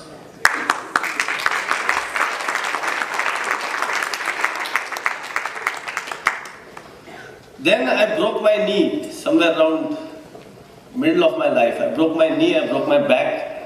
So when I broke my back, I went to him. He said, अरे कुछ मत लो, ठीक हो जाएगा. कितने time में ठीक होगा सर? 3 महीने में ठीक होगा. 3 months later, I was climbing up his residence. I said, sir अभी तक ठीक नहीं हुआ. कब ठीक होगा? दूधी जूस पियो, 1 और महीना. 4th month I go to him, again I'm like this. और 2 महीना दो, 6 महीने में ठीक होगा. No surgery. 6 months later, I again go to him like this. And he looked at me eye to eye and he said, मुझे पता नहीं कब ठीक होगा, लेकिन जरूर ठीक होगा.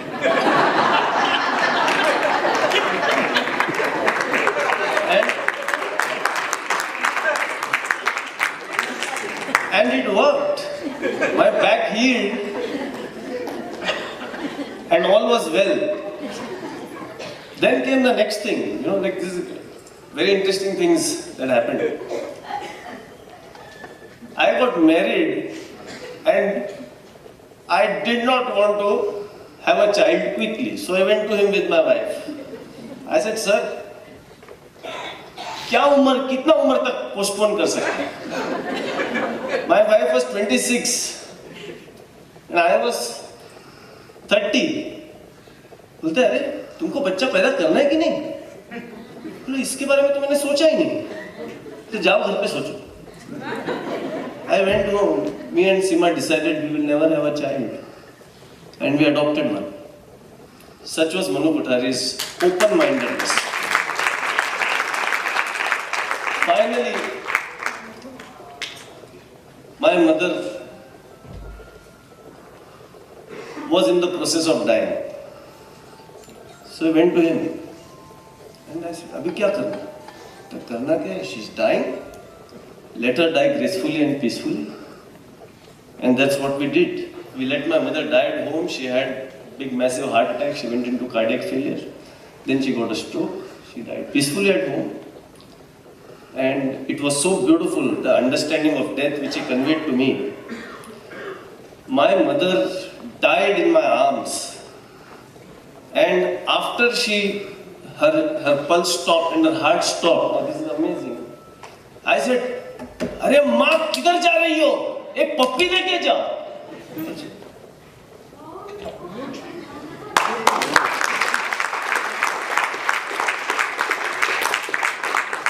That was Manu Kothari. Thank you, Deepak Rao, for this lovely, for these things that you shared and learned from Manu Bhai. So all of us have learned from him. May I invite now Rajiv Kothari, Manu Bhai no bhano છે, Meenu Ben Manu Bhai's sister, and he's come from Abu Dhabi and deeply bonded now 3 generations. His parents and Batsal and their cousins, and now their children are the 3rd generation. May I invite Rajiv?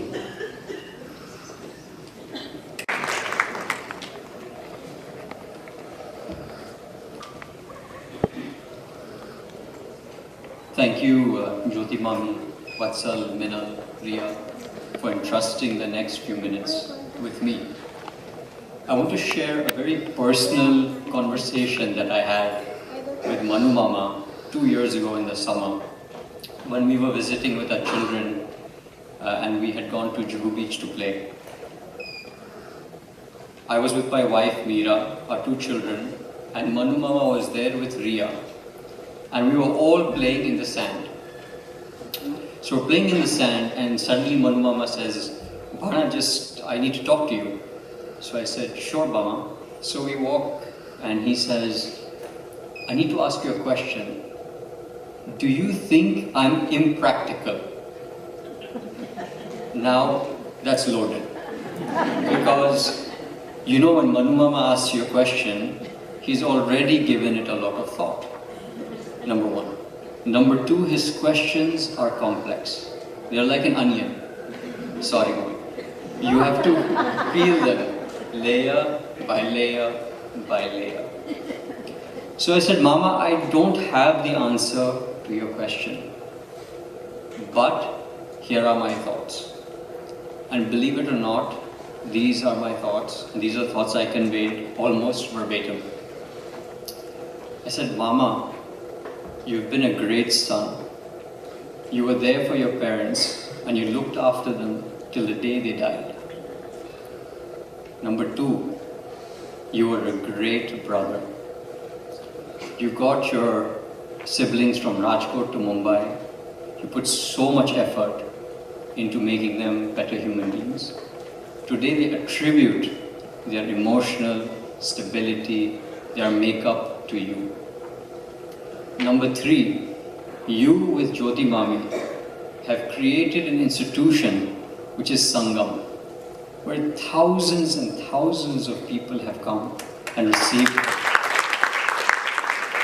And now your son is a medical personality in his own right.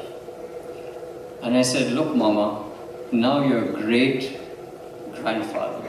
You're playing in the sand with your granddaughter Riya. So I said, Mama, I don't think an impractical person could have achieved any of this. And hence, I think you are a very practical human being. But he was not happy.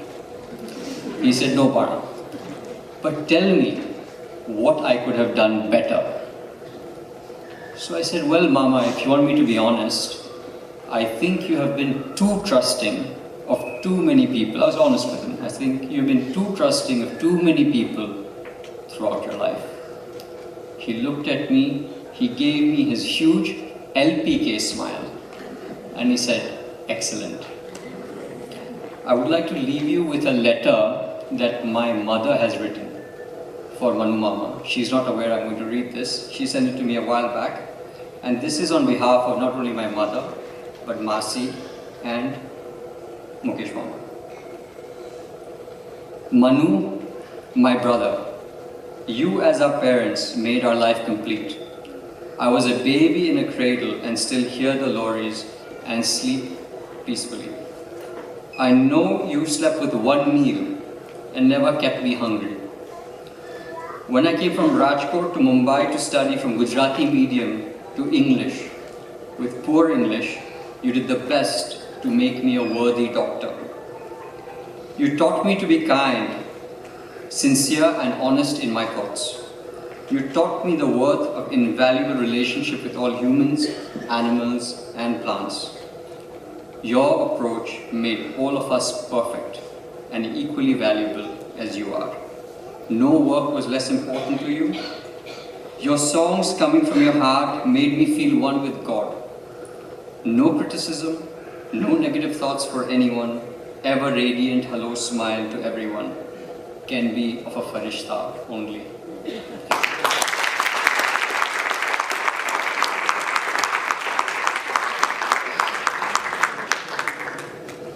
I have decided I will not cry.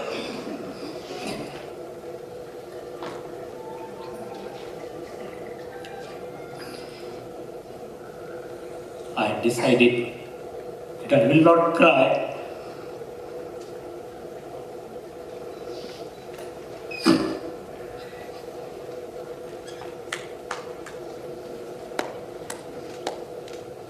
Thank you, Rajiv. Jayashree Ben is here, Minu Ben is there. What profound.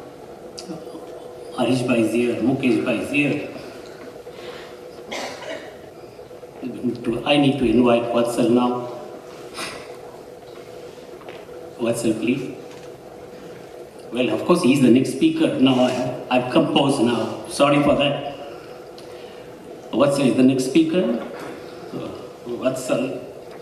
It's a big, tall thing for Vatsal. Manu is a legend, a phenomena who lived.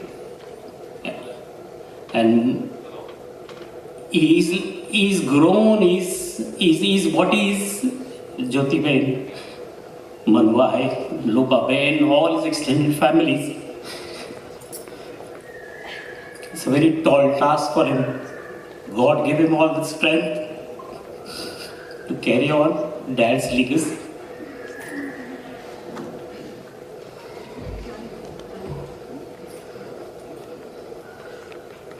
Thank you, Guru. First of all, I thank everybody for coming here to share our emotions for a man who has enlightened us in many ways. I thank you, Kokila.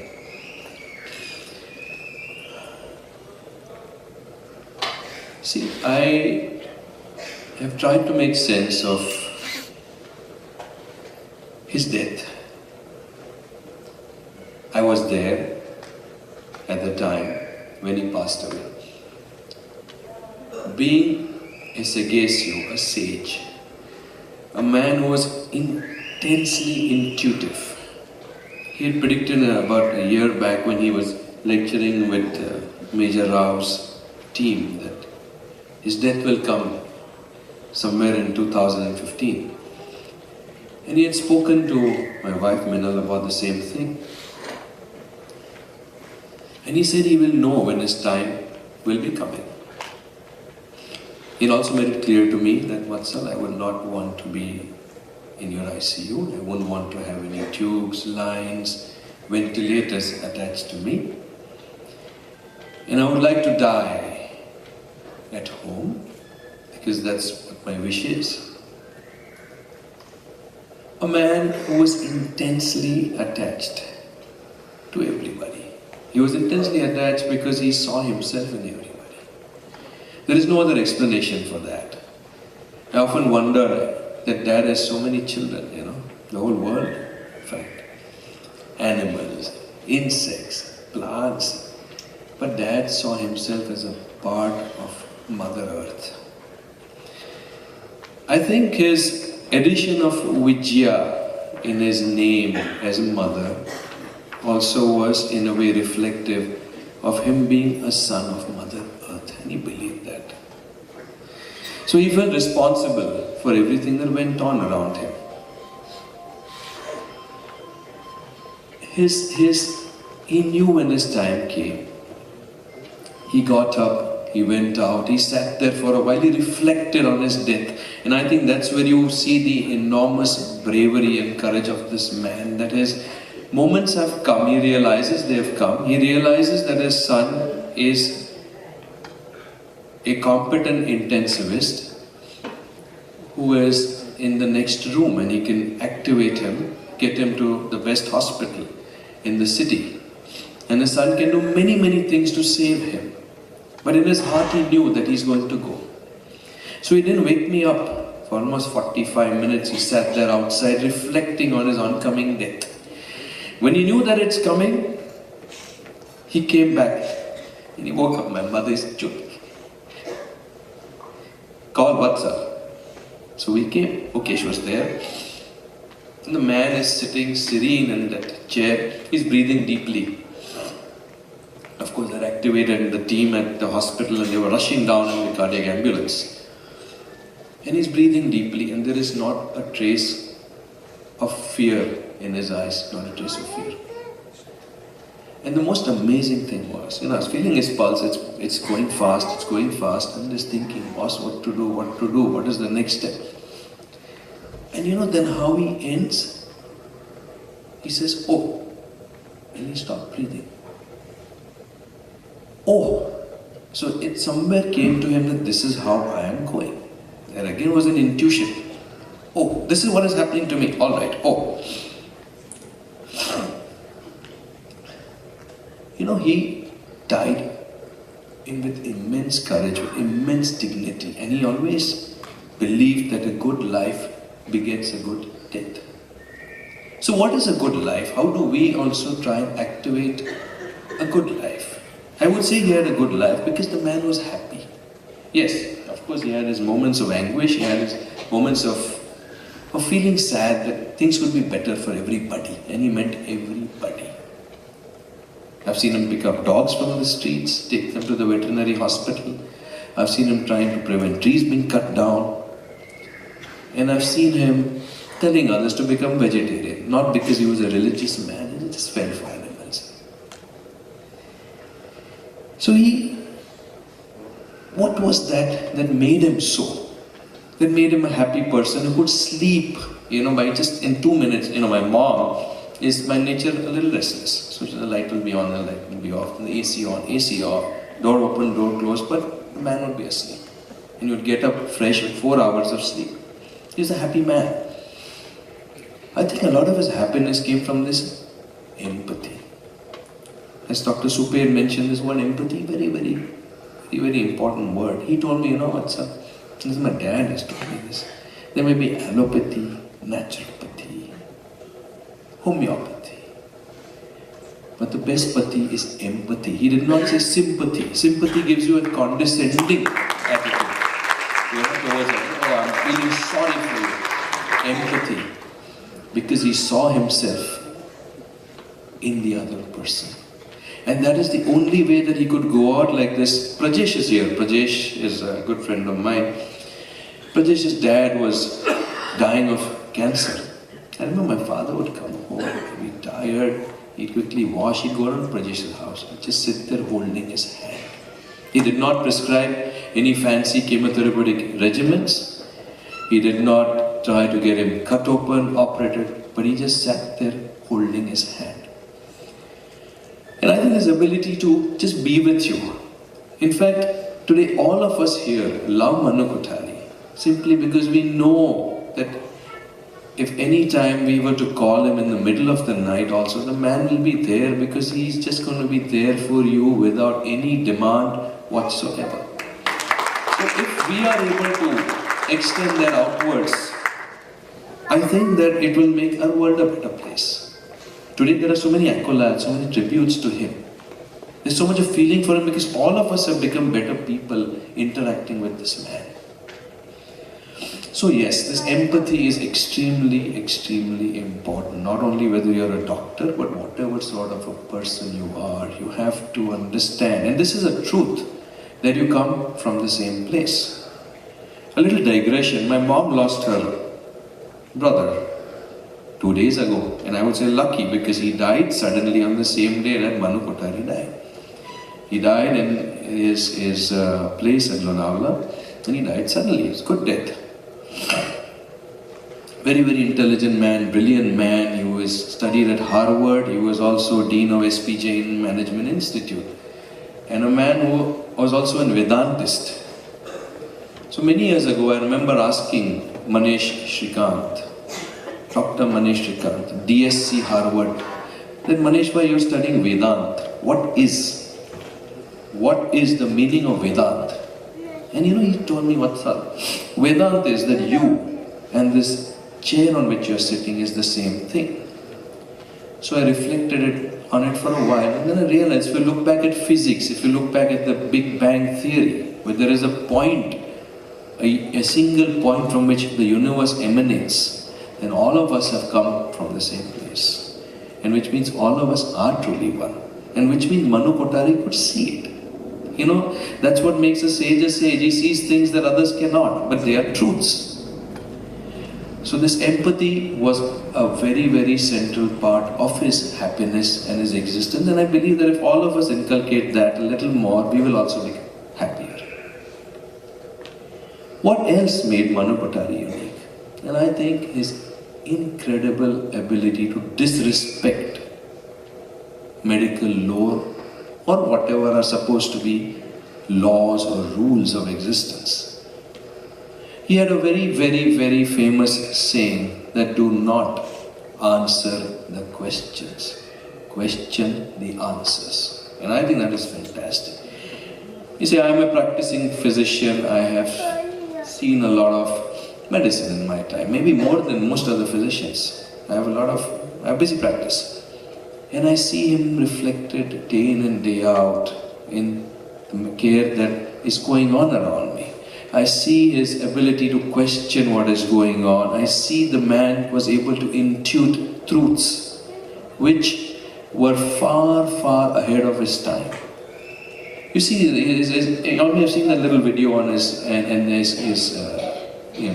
views about cancer, coronary artery disease and stroke. They sound heretical. They sounded heretical. Tata found it shocking. KM cardiologist said Manu Kothari is an armchair professor sitting in anatomy. How dare he even talk about an angioplasty? I can say he could, because he explained to me the anatomy of what happens to the vessel when you do an angioplasty, but that is besides. Recently, a book came out by a very, very learned researcher, doctor, professor from the United States. The Last Well Man. This gentleman has sat down and gone through multiple meta-analysis of trials for cancer, coronary, backache. And you know what? And even of course, the lipid myth, atorvastatin and cholesterol and ghee and butter and whatever.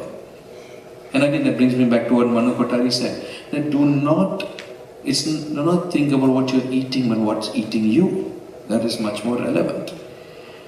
And this man has shown that a lot of it is not correct. A lot of what medical practice is being done today is not correct. And when I read it, I kept on thinking, Manu Kothari, So this ability to question, let us all question our existences, because a life which is reflected upon is a life which is well lived. That is a life where you are going to try and gently, constructively audit yourself and ask yourself, could I live this better? Could I make somebody else live it better? And he said it so very well, that we all the time are regretting our past, fearing our future, and we don't live in the moment. I think that was a very Buddhist statement. And he lived it, he lived every moment. So I think all of us need to look around us and even try and live in this moment. Of course, while we're feeling sorry about what we did yesterday and we're feeling anxious about what's going to happen tomorrow. I have seen an enormous courage in this man. The courage where he could stand in front of people who are intensely critical of his views simply because they collided with maybe what was their bread and butter, what was their way of living their existence. And the man never ever took it personally. I think that was fantastic, because he told me one thing, he said, Vatsal, relationships have to be kept above everything. You must agree to disagree. You don't agree with me. You don't agree. But that doesn't mean that we cannot be friends. And I think that was an amazing attitude. I think I think our society members are here. Praveen Bhai Talsania is here again. I would say Pankaj Bhai is here. Prajesh is here. In all our meetings, where sometimes, the cooperative societies are actually uncooperative societies. And you'd see so much of, anger and shouting and screaming and changes of views. But this man never took anything personally because he believed that the relationship is beyond. And I think that is fantastic. All of us can learn from that we may not agree, but that doesn't mean that we cannot be friends. And the last thing, talking about courage, talking about the ability to let go. I think this can only come when a man realizes deep down inside that he's thought about something, he's internalized it, he's digested it. It has become a part of him.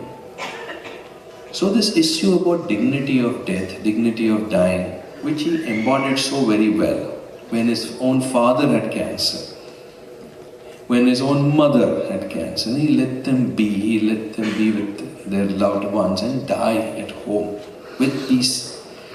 I think somewhere he believed that dignity is more important, that quality is more important than quantity, that quality of a life is more important than quantity of a life. And somewhere, because he simplified, man didn't have a watch, he often didn't have money, he had these torn clothes, he had these broken chappals, he wasn't attached to things, so therefore things did not make him. He made himself because his was a life which was reflected upon. So I think all of us owe it to ourselves, owe it to Manu Kothari, that we will reflect on our lives. Try and be more empathetic. Try and live a little more in the moment. And try and love all those around us a little more. Thank you.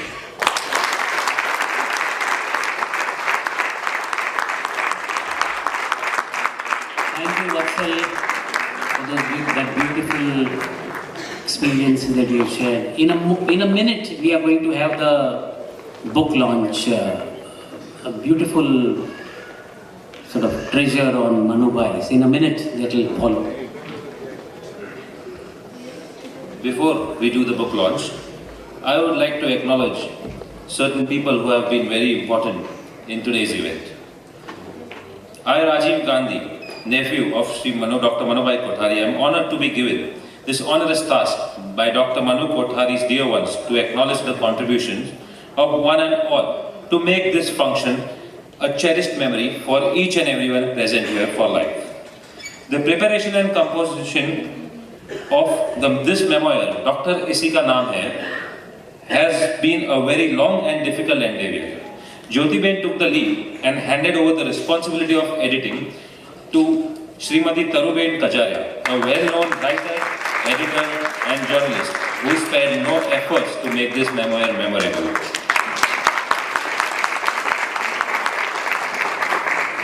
Dr. Pragnya Pai has written a very encompassing, lucid preface to the book with her writer's pen. Navbharat સાહિત્ય મંદિરના અશોકભાઈ ધનજીભાઈ શાહે મનુભાઈના બધા જ ગુજરાતી પુસ્તકો પ્રકાશિત કર્યા છે. Creative ગ્રાફિક્સના દર્શનાબેન અને ભરતભાઈ પટેલ, અસ્મિતા મહેતા, ચિંતન માધક and Shrimati જીતાબેન Vora. The planning and execution of Manu Utsav was a team effort. Dhruv took us with Manubhai through his heartwarming anecdotes and reminiscences. Dipali ગ્રુપના વિરેન્દ્રભાઈ શાહે મનુભાઈના નજદીકના સંબંધ હોવાથી સંગીત કાર્યક્રમનું સંકલન કરવાની જવાબદારી લીધી હતી, તે બદલ એમનો ખૂબ ખૂબ આભાર. Chetanbhai ઉપાધ્યાયે paid his tribute to Manubhai Kothari. Dr. Shobha Itolikal, Anandbhai, Dr. Praful Doshi and Sri Virendrabhai Kothari for their melodious bhajans and songs. Each speaker, Dr. Ashok Vaidya, Dr. Sunil Pandya, Dr. DR.SUPE, Dr. Dinesh Tafkari and Rajiv Kothari were close associates of Manubhai and each gave a heartfelt speech. Thank you all. અહીંયા બહારગામથી દેશ અને પરદેશથી ઘણા બધા લોકો આવ્યા છે. We thank them all to be a part of this event. અહીં હાજર રહેલા તમે સૌના મનમાં મનુભાઈ સન્માનપૂર્વક બિરાજે છે. Before we end the function, now we would start the book launch by Riya, the granddaughter of Manubhai Kothari. Also, I invite Taruben and Jyotiben on stage, please. Jyotiben and Taruben on stage, please. Taruben has been the editor of this book, a renowned writer, and so this. Special thanks to Shririn Bhakta and team for the videography and photography. Special thanks to Kokila Ben for coming and gracing the occasion.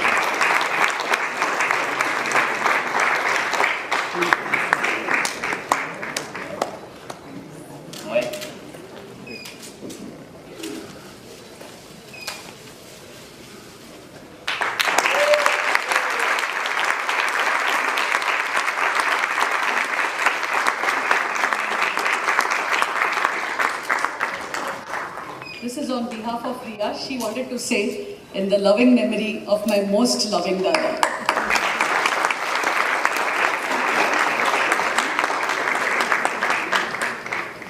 I request each family to accept a copy of this memorial after the refreshments in cafeteria at ground floor. Thank you very much. Thank you everyone.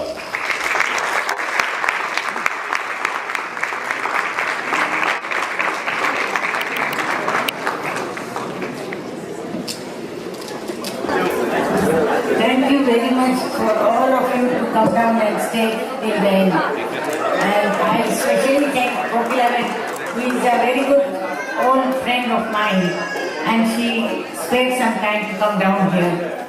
Thank you all very much.